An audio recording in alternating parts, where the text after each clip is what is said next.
Chapter 12. 6 days before the Passover, Jesus arrived at Bethany, where Lazarus lived, whom Jesus had raised from the dead. Here a dinner was given in Jesus' honor. Martha served, while Lazarus was among those reclining at the table with him. Then Mary took about a pint of pure nard, an expensive perfume.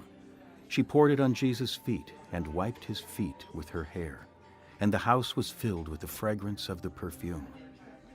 But one of his disciples, Judas Iscariot, who was later to betray him, objected, "Why wasn't this perfume sold and the money given to the poor? It was worth a year's wages." He did not say this because he cared about the poor, but because he was a thief. As keeper of the money bag, he used to help himself to what was put into it. "Leave her alone," Jesus replied. "It was intended that she should save this perfume for the day of my burial. You will always have the poor among you, but you will not always have me." Meanwhile, a large crowd of Jews found out that Jesus was there and came not only because of him, but also to see Lazarus, whom he had raised from the dead. So the chief priests made plans to kill Lazarus as well, for on account of him, many of the Jews were going over to Jesus and putting their faith in him. The next day, the great crowd that had come for the feast heard that Jesus was on his way to Jerusalem. They took palm branches and went out to meet him, shouting, "Hosanna! Blessed is he who comes in the name of the Lord! Blessed is the King of Israel!" Jesus found a young donkey and sat upon it, as it is written, "Do not be afraid, O daughter of Zion. See, your king is coming, seated on a donkey's colt." At first, his disciples did not understand all this. Only after Jesus was glorified did they realize that these things had been written about him and that they had done these things to him. Now, the crowd that was with him when he called Lazarus from the tomb and raised him from the dead continued to spread the word. Many people, because they had heard that he had given this miraculous sign, went out to meet him. So the Pharisees said to one another, "See, this is getting us nowhere. Look how the whole world has gone after him." Now there were some Greeks among those who went up to worship at the feast. They came to Philip, who was from Bethsaida in Galilee, with a request. "Sir," they said, "we would like to see Jesus." Philip went to tell Andrew. Andrew and Philip, in turn, told Jesus.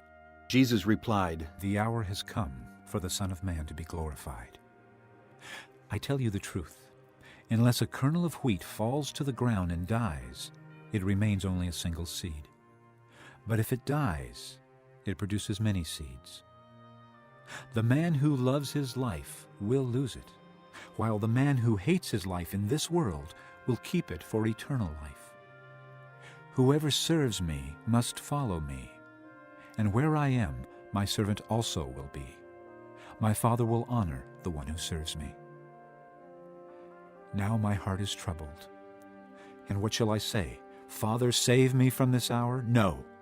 It was for this very reason I came to this hour. Father, glorify your name." Then a voice came from heaven. "I have glorified it, and will glorify it again." The crowd that was there and heard it said it had thundered. Others said an angel had spoken to him.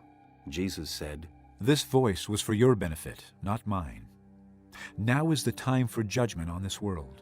Now the prince of this world will be driven out. But I, when I am lifted up from the earth, will draw all men to myself." He said this to show the kind of death he was going to die. The crowd spoke up. "We have heard from the law that the Christ will remain forever. So how can you say, the Son of Man must be lifted up?" "Who is this Son of Man?"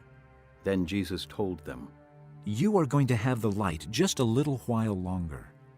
Walk while you have the light, before darkness overtakes you. The man who walks in the dark does not know where he is going. Put your trust in the light while you have it, so that you may become sons of light." When he had finished speaking, Jesus left and hid himself from them. Even after Jesus had done all these miraculous signs in their presence, they still would not believe in him. This was to fulfill the word of Isaiah the prophet. "Lord, who has believed our message, and to whom has the arm of the Lord been revealed?" For this reason they could not believe, because as Isaiah says elsewhere, "He has blinded their eyes and deadened their hearts, so they can neither see with their eyes, nor understand with their hearts, nor turn, and I would heal them." Isaiah said this because he saw Jesus' glory and spoke about him. Yet at the same time, many, even among the leaders, believed in him. But because of the Pharisees, they would not confess their faith for fear they would be put out of the synagogue. For they loved praise from men more than praise from God. Then Jesus cried out, "When a man believes in me, he does not believe in me only, but in the one who sent me. When he looks at me, he sees the one who sent me. I have come into the world as a light, so that no one who believes in me should stay in darkness. As for the person who hears my words but does not keep them, I do not judge him. For I did not come to judge the world, but to save it. There is a judge for the one who rejects me and does not accept my words. That very word which I spoke will condemn him at the last day. For I did not speak of my own accord, but the Father who sent me commanded me what to say and how to say it. I know that his command leads to eternal life, so whatever I say is just what the Father has told me to say.